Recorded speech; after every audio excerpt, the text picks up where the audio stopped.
Buenos días, ingeniero William Marchán García. Mi nombre es María Emilia Mendoza Ruiz. Soy del segundo semestre paralelo A. Soy del grupo 7. El tema que hoy le voy a explicar o exponer es sobre la termodinámica del equilibrio. Introducción. La termodinámica es la rama de la física que estudia los efectos de los cambios de temperatura, estados de equilibrio termodinámico, presión o volumen de un sistema físico, o un material, un líquido o un conjunto, etc. A un nivel macroscópico, el equilibrio termodinámico de un sistema aislado se define como un estado de balance en el cual las variables que lo caracterizan y que se pueden medir o calcular, conocer estas variables determinan equivocadamente el estado de un sistema. Una vez que el sistema se encuentra en equilibrio, estas variables satisfacen una relación que se conoce como ecuación de estado.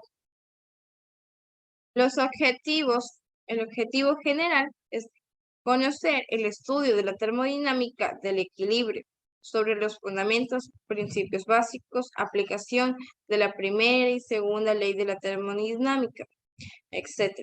Practicando ejercicios con sus fórmulas. Objetivos específicos, comprender de qué trata la termodinámica y conocer respectivamente las leyes de la termodinámica. Aprender a trabajar en equipo y organizarse las tareas y aprender a solucionar los problemas que pueden ocasionarse para así nosotros obtener resultados favorables y satisfactorios para usted, muy detalladamente posible. Termodinámica del equilibrio. La termodinámica es aquella parte de la física la cual se encarga de estudiar la transferencia de calor, la conversión de energía y la capacidad de los sistemas para producir trabajo. Correspondiente a esto, las leyes de la termodinámica explican los comportamientos globales de un sistema macroscópico en situaciones de equilibrio. Ahora, también sabemos que el origen de dichas leyes, así como sus regularidades, provienen del hecho de que la materia está constituida por átomos y moléculas. Vamos a ver aquí lo que son sus características. Dice que el estudio del sistema que contiene muchas partículas y no al estudio de las moléculas, átomos o partículas subatómicas, estudia el sistema de situaciones de equilibrio, que son aquellas que el sistema tiende a evolucionar y caracterizarse, porque en ellas las propiedades de los sistemas quedan determinadas. Por otro lado, también dice que sus postulados son indemostrables, están basados en experiencias y no en razonamientos teóricos o lógicos. Fronteras o paredes del sistema, a través de ellas se comunica el sistema con el entorno. Fronteras o paredes del sistema. A través de ellas se comunica el sistema con el entorno. Existen los siguientes tipos. Están las fijas, móviles, conductoras o diatermanas y adiabáticas. En las fijas encontramos que mantiene el volumen constante. En las móviles el volumen es variado y depende de la presión en el lado del sistema y la del entorno. Conductoras o determanas. Al conducir el calor permite que la temperatura a ambos lados de la misma sea igual. Adiabáticas no conducen calor, son aislantes térmicos. Sistemas macroscópicos. Una primera definición imprecisa a un cuerpo macroscópico está constituida por un número enorme de átomos y moléculas. La imprecisión del concepto radica en especificar cuántos átomos y moléculas se necesitan para considerar a un cuerpo como macroscópico. Así, todo lo que llamamos gases, líquidos, sólidos, digamos, el aire, un pedazo de gas, el agua, una residencia eléctrica, un árbol y esencialmente todo lo que puede ser percibido por nosotros, nuestros sentidos, son sistemas macroscópicos. Ahí vemos en imágenes que están los tres sistemas de la materia, los cuales son el líquido, sólido y el gaseoso. Sistemas y estados de los sistemas. Desde un punto de vista de la mecánica clásica, el sistema lo constituyen las partículas, presenten sus masas y las fuerzas que actúan sobre ellas y entre ellas. El calor, vamos a hablar sobre el calor. El calor es muy importante tener en claro la diferencia entre calor y la temperatura. Todos en nuestra experiencia cotidiana, en nuestras vidas del día a día, tenemos experiencia o hemos tenido momentos desagradables o una sensación de que tenemos una quemadura. En términos familiares, el calor es lo que emite la estufa cuando nosotros ponemos a hervir agua. Y la temperatura es lo que mide un termómetro. ¿Me entienden? Energía interna, vamos a hablar ahora. La energía interna es el resultado de la contribución de la energía cinética de las moléculas o átomos, que lo constituyen de sus energías de rotación, traslación y vibración.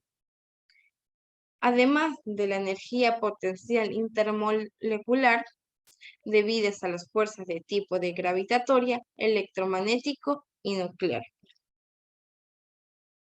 Sistemas y sistemas de los estados. Están la entalpía y entropía.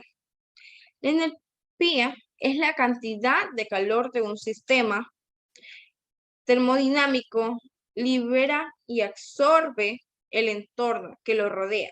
Cuando una presión constante entiende por un sistema termodinámico cualquier objeto. La entropía es, desde un punto de vista, se define como una fusión de un estado, que es una medida de cuánta energía poseen los átomos y sus moléculas. El ciclo del Carnot es el ciclo termodinámico que se produce un equipo o una máquina cuando trabaja absorbiendo cantidad de calor. Por ejemplo, K1 de una fuente de mayor temperatura se desciende al calor de K2 a la menor temperatura, produciendo un trabajo sobre el exterior. Las etapas de este motor imaginario serían las siguientes. Proceso 1-2. Le damos calor al aire del cilindro, manteniendo la temperatura constante e igual a la fuente a alta temperatura, TA. Esto provoca un aumento de volumen y precisión, por lo cual todo calor transferido es convertido en trabajo. Proceso 2-3. Se permite una expansión adiabática sin intercambio de calor con el exterior, a fin de disminuir su temperatura y a costa de perder presión. Proceso 3-4. Se pone en contacto el sistema con la fuente de calor a baja temperatura, TB, y el gas comienza a comprimirse, pero no aumenta su temperatura. ¿Por qué? Porque va cediendo el calor a la fuente fría. Al no cambiar la temperatura, tampoco hace que la energía interna de cesión de calor implique que hay que hacer un trabajo sobre el sistema. Proceso 4.1. Se mantiene aislado térmicamente el sistema mientras se comprime, con lo que aumenta su temperatura hasta el estado inicial. La energía interna aumenta el calor, es nulo, habiendo que comunicar un trabajo al sistema. Seguimos con el ciclo del Carnot. El rendimiento de Carnot solo depende de las temperaturas máximas y mínimas que alcanza en el ciclo.